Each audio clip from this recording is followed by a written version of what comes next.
सभी लोगों को नमस्कार। आज हम लोग Jharkhand board term 2 set number 1 chemistry का सॉल्यूशन देखने जा रहे हैं, जिसमें से पहला क्वेश्चन हमारा है write the Lewis dot structure of CO molecule. तो हम लोग CO मॉलिक्यूल के लेविस डॉट स्ट्रक्चर के बारे में सीखने वाले हैं। तो हम लोग इसका आंसर ऐसे लिखते हैं, जैसे कि CO है तो CO मतलब C इधर लिख देंगे, इधर से O लिख देंगे। C में वैलेंस इलेक्ट्रॉन 4 होता है, तो 4 इलेक्ट्रॉन हम लोग यहाँ पर लगा रहे हैं, 2 इलेक्ट्रॉन इधर लगा रहे हैं, 4 इलेक्ट्रॉन हो गया। ऑक्सीजन का 6 वैलेंस इलेक्ट्रॉन, तो 6 वैलेंस इलेक्ट्रॉन हम लोग यहाँ पर लगा रहे हैं 4 और यहाँ पे 2 6। लेविस डॉट स्ट्रक्चर में हम लोग ऑक्टेट रूल का फॉलो करते हैं, मतलब किसी भी एलिमेंट के ऑक्टेट पूरा करने के लिए 8 इलेक्ट्रॉन चाहिए, तो हमको 8 इलेक्ट्रॉन पूरा करना है। तो 8 इलेक्ट्रॉन पूरा करने के लिए जैसा कि हम देख पा रहे हैं कि यहाँ कार्बन में इसका 2, यहाँ पर 2 इलेक्ट्रॉन, यहाँ पर 2 इलेक्ट्रॉन, 4 इलेक्ट्रॉन, इसको 4 इलेक्ट्रॉन और चाहिए, तो ये 4 नेक्स्ट इलेक्ट्रॉन जो है ऑक्सीजन के साथ ले लेगा। तो इसमें ऑक्टेट आ गया। अब ऑक्सीजन में देख रहे हैं कि यहाँ पर इसका 2, यहाँ पे 2, 4 और इधर 2, 6, 2 इसको और चाहिए, तो ये कार्बन से ले लेगा, तो इसमें भी ऑक्टेट पूरा हो जाएगा। इस तरह के स्ट्रक्चर को बोलते हैं लेविस डॉट स्ट्रक्चर। अब हमारा नेक्स्ट जो क्वेश्चन है, क्वेश्चन नंबर 2 है, लिखा हुआ है कि the value of enthalpy change for a exothermic reaction. Exothermic reaction के लिए जो एंथैल्पी चेंज होता है वो हमेशा क्या होता है, तो हमेशा नेगेटिव आता है, हमेशा नेगेटिव आता है। यही अगर यहाँ पर एक्सोथर्मिक ना लिख करके एंडोथर्मिक लिख देता, एंडोथर्मिक, तो एंडोथर्मिक के लिए हम लोग हमेशा पॉजिटिव लेते। तो ये चीज़ याद रहे, अगर क्वेश्चन में एक्सोथर्मिक ना लिख करके एंडोथर्मिक लिख दे तो एंडोथर्मिक में हम लोग पॉजिटिव लिखने वाले हैं। नेक्स्ट हम लोग क्वेश्चन देख रहे हैं, क्वेश्चन नंबर 3 बोलता है कि write the general electronic configuration of group 13 element. तो ग्रुप 13 एलिमेंट का जनरल इलेक्ट्रॉनिक कॉन्फ़िगरेशन S2 और Np1 होता है। तो ये हमारा आंसर हो गया। अगर पूछ देगा कि ग्रुप 14 के लिए क्या होगा, तो इसके लिए लिखेंगे NH2 Np2। ये इनका जनरल इलेक्ट्रॉनिक कॉन्फ़िगरेशन है, जहाँ पर N हमारा वैलेंस शेल बताता है। आगे लिखा हुआ है calculate the pH value of 0.1 HCl। तो pH वैल्यू कैलकुलेट करने के लिए एक फार्मूला है, pH = -log और H प्लस का कॉन्सेंट्रेशन। तो हम लोग यहाँ पे देख पा रहे हैं कि -log और H प्लस का कॉन्सेंट्रेशन दे रखा है 0.1, यानी कि हम लोग लिख सकते हैं 10⁻⁻1। तो हम लोग यहाँ पर लिखेंगे 10⁻⁻1 -1, तो यहाँ से माइनस उतार देंगे तो -1 × -1 और यहाँ पर हो जाएगा log 10।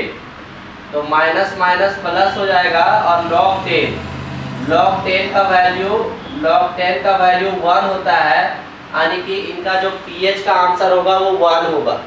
तो अभी तक हम लोग 4 क्वेश्चन तक देख चुके हैं। नेक्स्ट क्वेश्चन हमारा अगला क्वेश्चन है क्वेश्चन नंबर 5। क्वेश्चन नंबर 5 में लिखा हुआ है कि define oxidation in term of electronic transition. Electronic transition के आधार पे आपको डिफाइन करना है कि ऑक्सीडेशन किसको कहते हैं। तो इसके लिए मैंने डेफिनेशन लिख रखा है ताकि समय का हमारी बचत हो।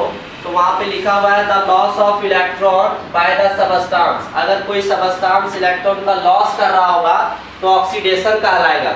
अगर यही रिडक्शन लिखना होगा तो वहाँ पे हम लोग लिखेंगे द गेन ऑफ इलेक्ट्रॉन, यानी कि अगर इलेक्ट्रॉन का गेन होगा तब रिडक्शन होगा। यहाँ पे ऑक्सीडेशन डिफाइन कर रहे हैं तो लॉस ऑफ इलेक्ट्रॉन लिखना पड़ेगा। अगर इलेक्ट्रॉन का लॉस हो रहा होगा किसी सिस्टम में, किसी सबस्टांस में, तो ऑक्सीडेशन कहलाएगा। जैसे सोडियम यहाँ से 1 इलेक्ट्रॉन लॉस करके Na+ ला दिया। जैसे Fe यहाँ पर 2+ है, अब यहाँ पर Fe3+ आ रहा है, तो 3+ आ रहा है मतलब 1 इलेक्ट्रॉन को और ये लॉस कर रहा है।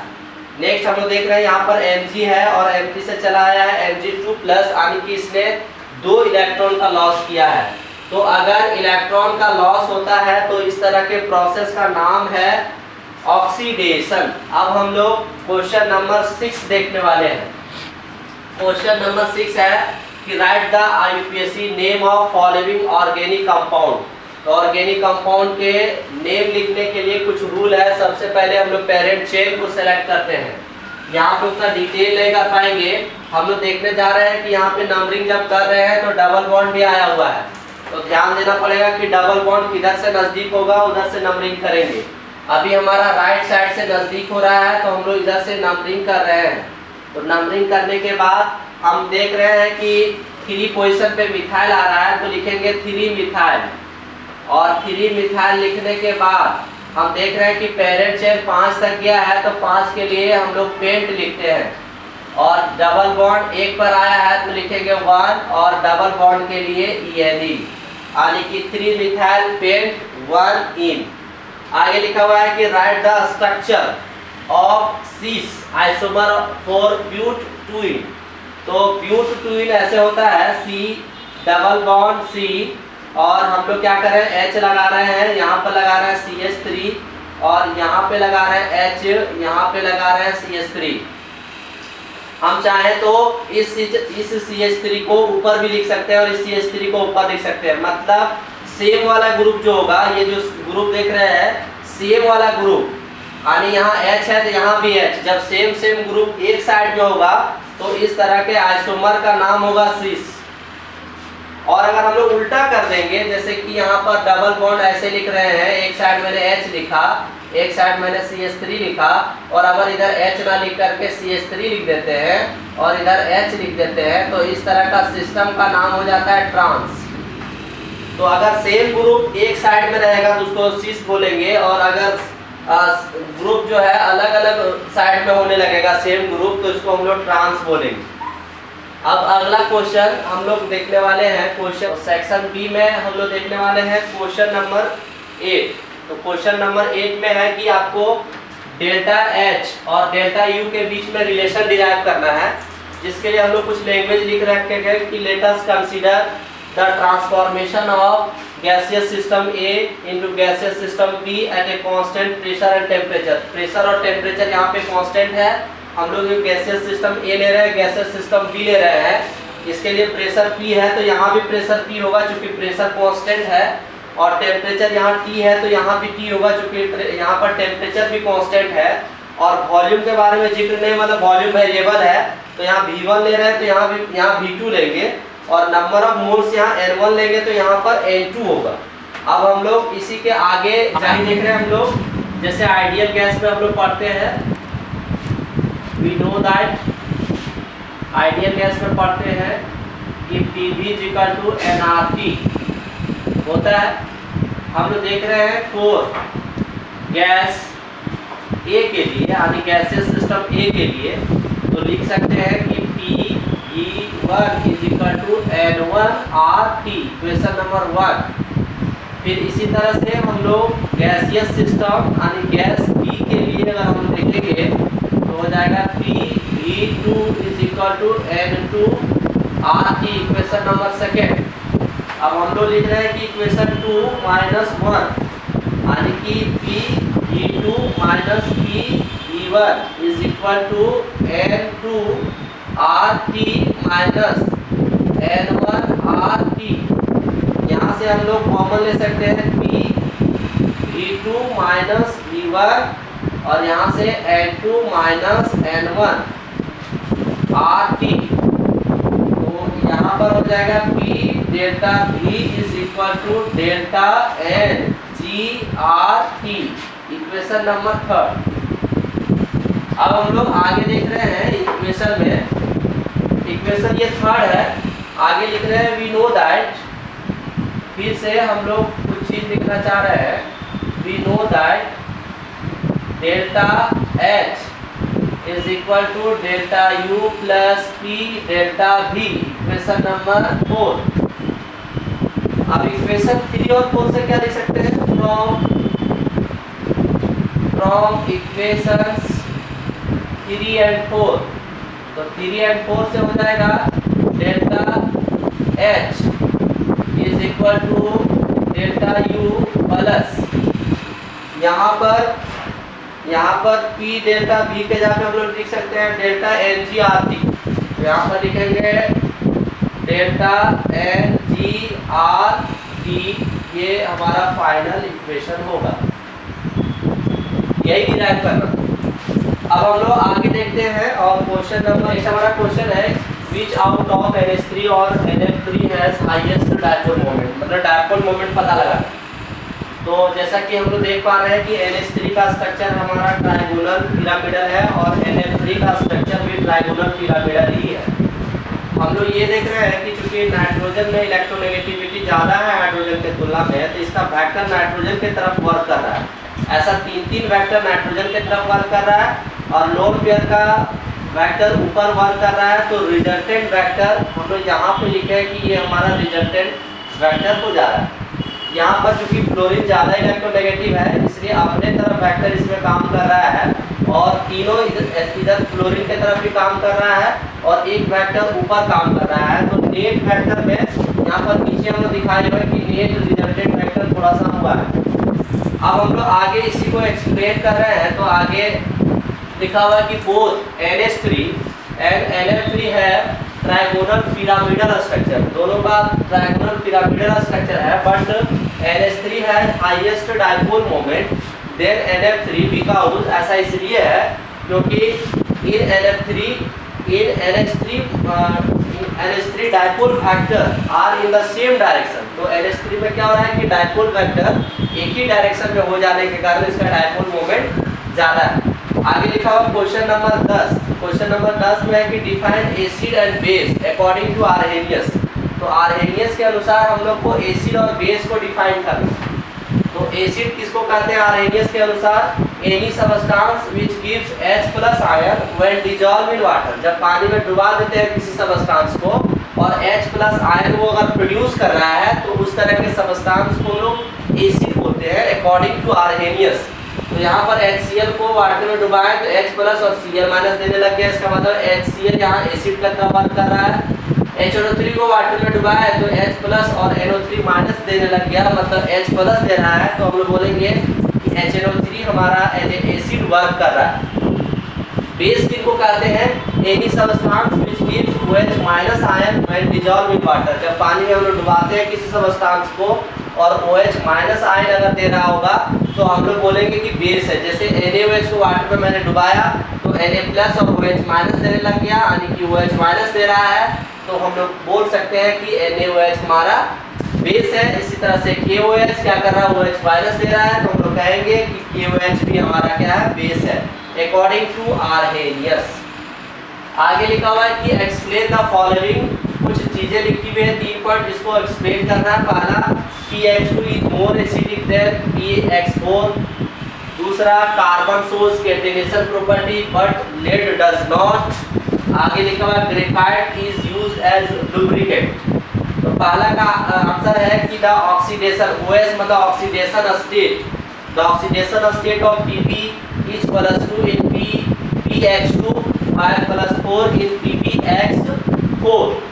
आगे अगर हम लोग बढ़ेंगे तो लिखा हुआ है कि due to inert pair effect, एक इनर्ट पेयर इफेक्ट हो जाने के कारण +2 oxidation state is more stable than +4, therefore PBX2 is more acidic than PBX4।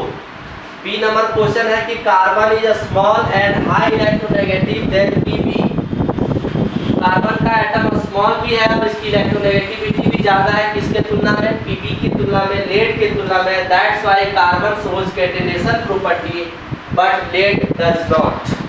आगे हम लोग सी नंबर क्वेश्चन देखेंगे। तो लिखा हुआ है कि the layer of graphite are held together by weak force. तो वीक फोर्स होने के कारण क्या हो रहा है कि since this force can be broken easily, इस तरह के फोर्स को हम लोग आसानी से ब्रेक कर सकते हैं, तोड़ सकते हैं, इसीलिए इसमें स्लाइड होने लगता है लेयर के बीच। Therefore graphite is used as lubricant. इसीलिए नेक्स्ट क्वेश्चन हम लोग देख रहे हैं क्वेश्चन नंबर 12। तो क्वेश्चन नंबर 12 में बोलता है कि एसाइन मतलब निकालना है OH मतलब oxidation number of following underline element. जिस एलिमेंट का अंडरलाइन किया गया उसका ऑक्सीडेशन नंबर निकालना है। तो ऑक्सीडेशन नंबर जिसका निकालना है उसके लिए हम X मान के चलते हैं। यहाँ पर पोटासियम है, पोटासियम का ऑक्सीडेशन नंबर हमेशा +1 होता है, प्लस Mn के लिए x + 4, ये नंबर है 4, और ऑक्सीजन के लिए -2। यहाँ पर कोई चार्ज नहीं है इसलिए हम लोग 0 लिखते हैं। तो यहाँ पर +1 + x -8 बराबर 0, तो x - 7 = 0, तो x = +7, यानी यहाँ पर Mn का ऑक्सीडेशन नंबर +7 है। आगे देखते हैं, यहाँ पर सल्फर का निकालना है, तो हाइड्रोजन का +2 हो जाएगा, +2 + 2x + 7, ये नंबर है। ऑक्सीजन के लिए -2 = 0, तो यहाँ पर हो जाएगा +2 + 2x -14 = 0, तो 2x - 14 = 0, यहाँ पर -14 या +14, तो यहाँ पर हो जाएगा 12 -12, यहाँ पर हो जाएगा -12 = 0, यानी 2x = +12, इसलिए x = +6। x का जो वैल्यू आएगा कितना आएगा, +6 आएगा, यानी कि यहाँ पर सल्फर का ऑक्सीडेशन स्टेट +6 है। आगे यहाँ पर 2 हाइड्रोजन है, तो 2 हाइड्रोजन के लिए +2 + 2x = 0, कोई चार्ज नहीं है, तो 2x = -2, इसलिए x = -1, यानी यहाँ पर ऑक्सीजन का ऑक्सीडेशन नंबर -1 है। हम लोग नेक्स्ट क्वेश्चन जा रहे हैं, question number 13। What are the necessary condition for a compound to be aromatic. Aromatic होने के लिए कौन कौन सा कंडीशन नेसेसरी है। तो पहला कंडीशन हम लोग लिखे हुए हैं, पहला कंडीशन हम देख रहे हैं कि the compound must be cyclic होना चाहिए और प्लेनर भी होना चाहिए। दूसरा पॉइंट है कि each carbon atom is sp2 hybridised, प्रत्येक कार्बन एटम जो है उसकी हाइब्रिडाइजेशन sp2 होनी चाहिए विथ क्लोज कंजुगेशन, इनके बीच में कंजुगेशन भी होना चाहिए। अगला लास्ट पॉइंट लिखा है कि it follows 4n+2 pi electron rule, that is हक्कल rule, यानी कि ये अगर तीनों कंडीशन कोई भी कंपाउंड अगर फॉलो कर रहा होगा तो वो एरोमेटिक कंपाउंड कहलाएगा, ये नेसेसरी कंडीशन है। आगे हम लोग इस लेक्चर का हमारा लास्ट क्वेश्चन है, क्वेश्चन नंबर 14। उसके बाद हम लोग नेक्स्ट लेक्चर में मिलेंगे सेक्शन सी के साथ। लिखा हुआ डिफाइन टर्म हाइब्रिडाइजेशन, हाइब्रिडाइजेशन को डिफाइन करना है। तो पहले हम लोग डेफिनेशन लिख रहे हैं, the mixing up of atomic orbital of comparable energy lying on same atom to produce new orbital. अगर नया ऑर्बिटल बन रहा होगा तो इस तरह के मिक्सिंग को हम लोग हाइब्रिडाइजेशन नाम देते हैं। आगे हमको कार्बन का हाइब्रिडाइजेशन निकालना है इथेन में, तो हम लोग नेक्स्ट पेज में जाकर के देख रहे हैं। तो इथेन का स्ट्रक्चर ऐसा होता है, यहाँ से 3 हाइड्रोजन आपस में कनेक्टेड होते हैं और यहाँ भी 3 हाइड्रोजन कनेक्टेड होंगे। तो किसी एक कार्बन एटम का हम लोग को हाइब्रिडाइजेशन निकालना है। मान लेते हैं इस कार्बन का निकालना है, तो इस कार्बन को अगर देखिएगा तो ये 4 एटम से कनेक्टेड है, 1 2 3 4। अगर 4 एटम से कनेक्टेड है तो इसकी हाइब्रिडाइजेशन हो जाएगी sp3 हाइब्रिडाइजेशन। तो इस तरह से हमने लेक्चर नंबर 1 में आपको पूरा डिटेल बताया। हम लोग नेक्स्ट लेक्चर के साथ मिलेंगे, तब तक के लिए आप लोग इस वीडियो को पूरा लाइक करिए, सब्सक्राइब करिए। इसी के साथ आप सभी को धन्यवाद।